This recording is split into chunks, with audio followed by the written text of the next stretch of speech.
CM KCR ఉపాధి హామీ పథకం నిధులు పక్కదారి మళ్లిస్తున్నారని కామారెడ్డి జిల్లా బీజేపీ నేత కాటిపల్లి వెంకటరమణారెడ్డి అన్నారు.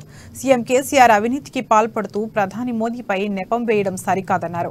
కామారెడ్డిలో బీఆర్ఎస్ ఆధ్వర్యంలో మున్సిపల్ కార్యాలయం ముందు బీజేపీ ధర్నా నిర్వహించిన ఆయన జిల్లాలో 1600 కల్లాలకు 93 కోట్లు, 104 రైతు వేదికలకు 22.88 కోట్లు కేంద్రం ఖర్చు చేస్తుందని తెలిపారు.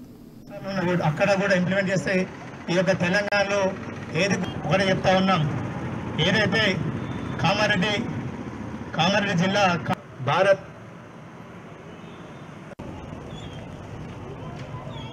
ఉపాధి హామీ పథకము లేబర్ కాంపోనెంట్ చేస్తూ మెటీరియల్ కాంపోనెంట్ చేయాల్సినటువంటి పరిస్థితి ఉన్నది. కానీ అలా ఇవ్వకుండా కాంట్రాక్టర్లకు ఇచ్చి అవినీతికి పాల్పడి డబ్బులు మొత్తము దోచుకున్నటువంటి ఈ రాష్ట్ర ప్రభుత్వాన్ని ఇవాళ ఎంత ఇబ్బంది పెట్టారు అంటే ఈ రాష్ట్ర ప్రభుత్వం రైతులని చాలా ఇబ్బంది పెట్టారు. డబ్బులు తీసుకొని ఇవాళ కాంట్రాక్టర్ల పరం చేసినటువంటి ఈ రాష్ట్ర ప్రభుత్వం మీద కేంద్ర ప్రభుత్వం కొరడా జులిపించింది. తప్పులు చేశారు, అన్ని డబ్బులు తినేశారు కాబట్టి వాపసు ఇవ్వమని చెప్పి కేంద్ర ప్రభుత్వం అడుగుతుంది.